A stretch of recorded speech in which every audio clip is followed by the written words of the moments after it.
para resolver mais um SSA2? Vamos resolver juntos.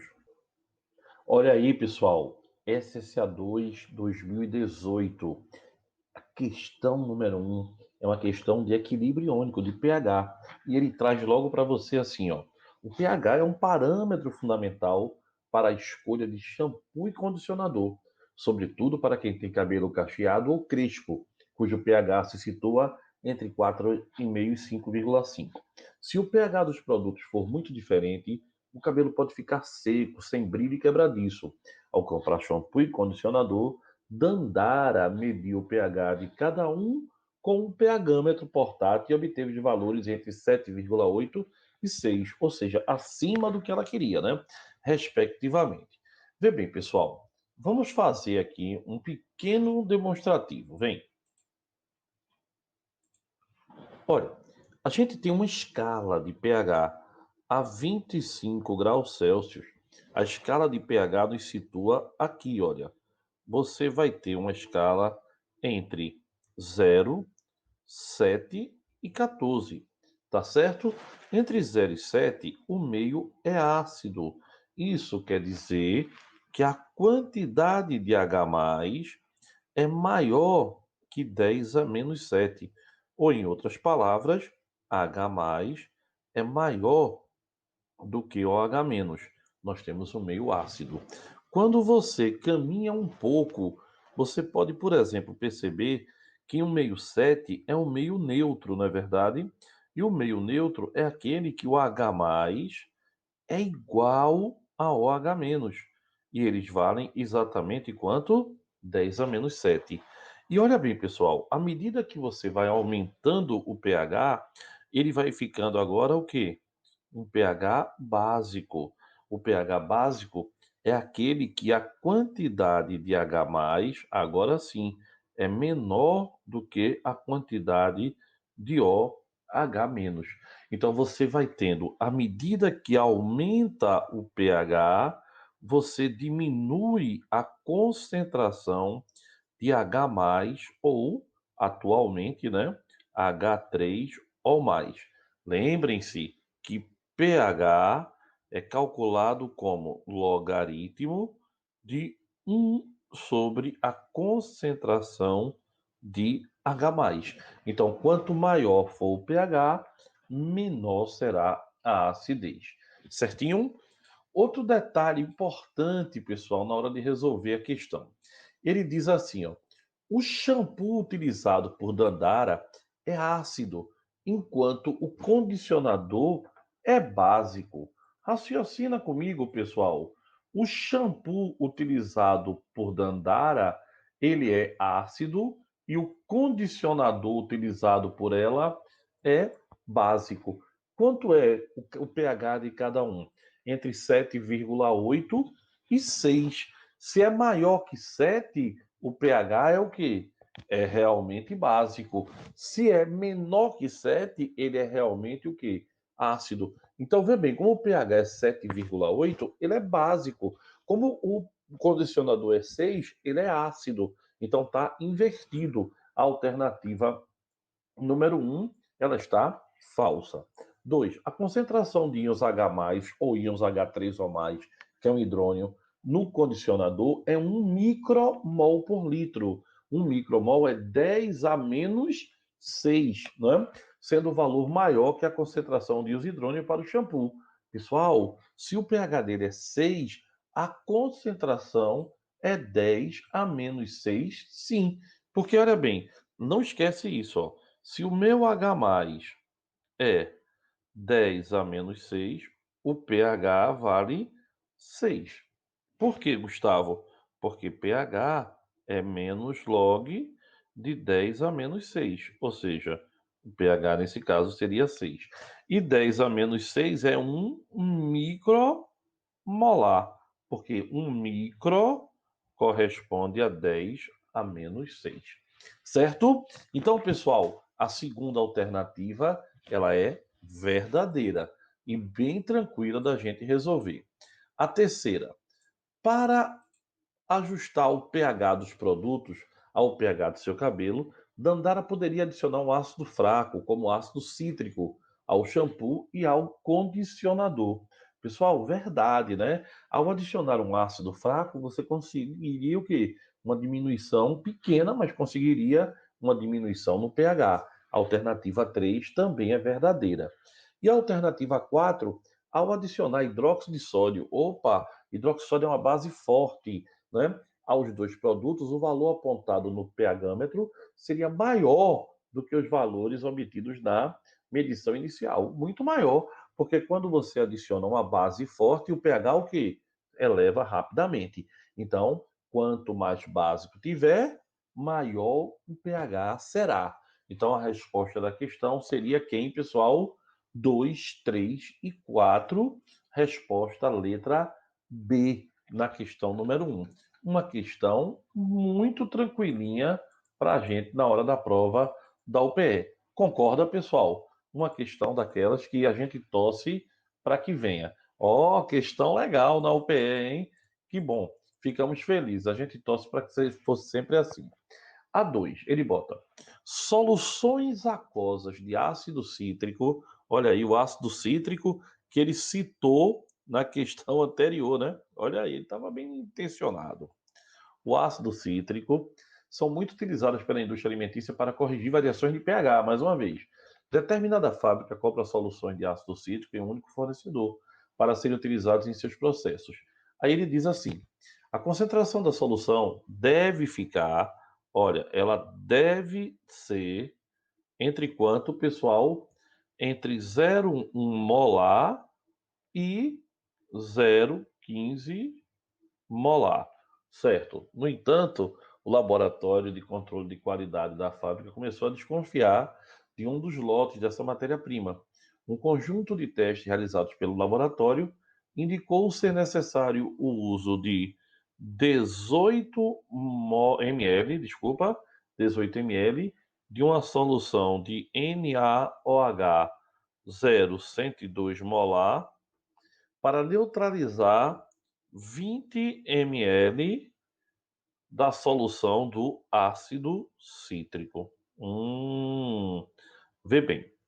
Obviamente, ele está nos dando aí uma questão de titulação. Acreditas nisso? Então, antes de resolver a questão, a gente ia ter somente um problema. A gente ia ter que perceber que se fala de uma questão de titulação. Então, numa questão de titulação, você teria NaOH, tá certo? Reagindo com o ácido cítrico, que é um monoácido. Isso é um problema, né? Porque a gente teria que lembrar, vê, o ácido cítrico, ele tem 3 hidrogênios ionizáveis. Não é um monoácido, né? Ele é um triácido. Então isso é um problema, porque isso é uma fórmula orgânica. E aí eu pergunto a você: você é segundo ano. No segundo ano, não consta no programa do segundo ano Química Orgânica. Não consta. Química Orgânica está no programa da UPE, na prova do terceiro ano. Aí eu pergunto: ô bendito seja a UPE, então por que você bota um ácido que o aluno não tem a obrigação de saber? Olha a fórmula dele como é bonitinha, ó. Um hidrogênio ionizável, dois, três. Inviabilizou a questão, pô. Mas a gente fala, reclama. Sabe o que acontece? Nada. Eles não fazem nada. Então, aqui, ó, massa da base, molaridade da base, volume da base, molaridade do ácido, volume do ácido. Como ele é um triácido, aqui eu multiplico por 3. Tá certo? Então, pronto. Fazendo isso, quem seria a molaridade que a gente quer achar? É só substituir os valores, né? Aqui, ó, 18, que ele deu, né? Quanto é o outro? 0,102 vezes o volume, que é 1. Tudo isso dividido por 20 ml vezes 3, que é o fator da base. Então, a molaridade dele seria de 0,03. Pessoal, concentração inferior ao limite. Mais uma vez eu falo, veja, a questão não foi uma questão difícil, mas esse dado inviabilizou a questão para o aluno. Como é que um aluno de segundo ano ia saber que esse ácido é um triácido? Concorda? Ninguém tem a obrigação. Ah, Gustavo, mas na prova ele deu? Não, não deu. Ele anulou, Gustavo? Não, não anulou. Criou-se um grande problema, mas ele não anulou. Legal? Aí no outro ano ele melhorou um pouco, não botou mais isso. Pelo menos isso, né?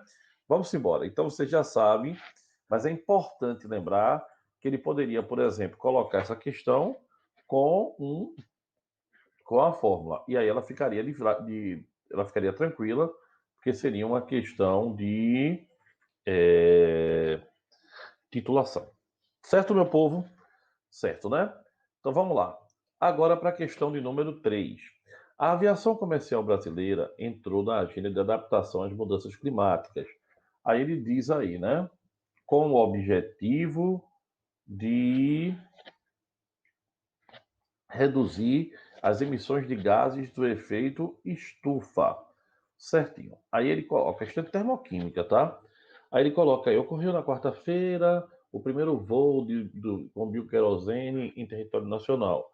Ao todo, 83 passageiros estavam a bordo, no trecho entre Rio de Janeiro e Brasília. Além disso, foi assinada a carta de intenções entre o Ministério do Meio Ambiente, quando tinha, né, e o empresariado com o objetivo de promover o uso de biocombustível. A iniciativa integra a programação da Semana do Meio Ambiente, comemorada na próxima sexta-feira do ano de 2013.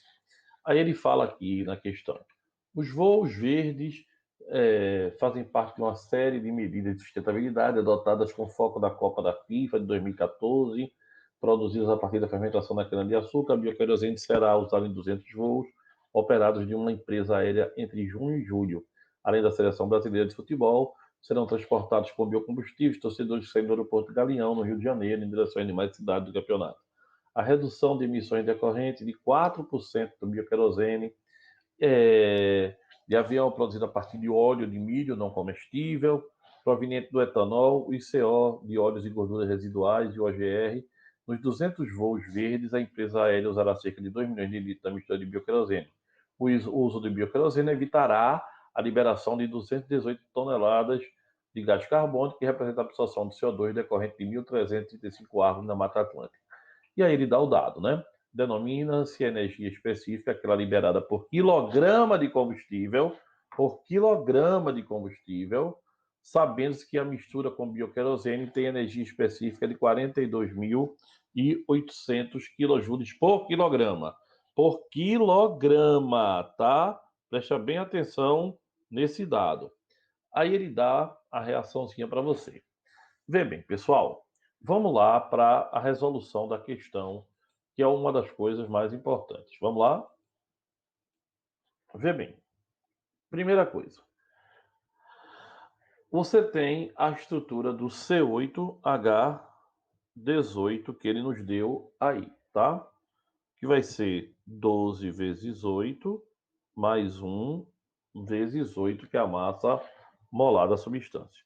Dá 114 gramas por mol. Certo. E o ΔH de combustão. E o ΔH de combustão, né, meu povo? Que é quanto? Diz aí para mim. 5.471. Lógico que é negativo, né? Porque combustão, toda combustão é exotérmica. Pronto, então agora a gente vem para cá, ó. 5.471 tá para 114. Para 1.000, é 10 a terceira grama. X. Quem é X? 48.000 kilojoules para cada 1 quilograma, né? De octano. Octano, que é o C8H18. Tá? Então, quem é a variação de energia, meu povo? Faz aí direto para mim, vai. A energia do octano menos a energia da estrutura com bioquerosene. Então, quem é o ΔE? Quem é a variação de energia? 48.000 menos quanto é que tinha no biooctano? 42.800, né? Então, a economia é de 5.200 quilojoules. Portanto, o octano libera 5.200 quilojoules a mais do que o biocombustível, né? Então, vamos lá olhar qual é a melhor resposta para essa questão. Letra A, a energia específica do octano é maior, liberando aproximadamente 5.200 quilojoules a mais de energia por quilograma do que o biocombustível. Verdadeiro, né? A gente acabou de achar quanto é que ele liberava, sabia quanto liberava o biocombustível e só era fazer a diferença. Legal? O texto é enorme, mas a questão, ainda bem, não foi uma questão que nos deu trabalho, não. Não é? Foi uma questão até boazinha de fazer. Concorda? Questão legal da UPE, parabéns, hein? Vamos lá. E a questão 4, gosto de elogiar. Vamos lá.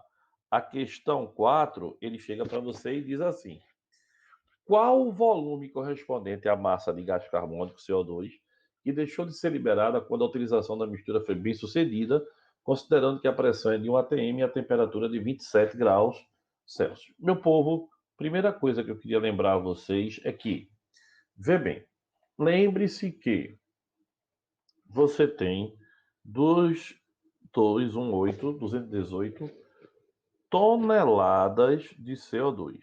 Não é verdade?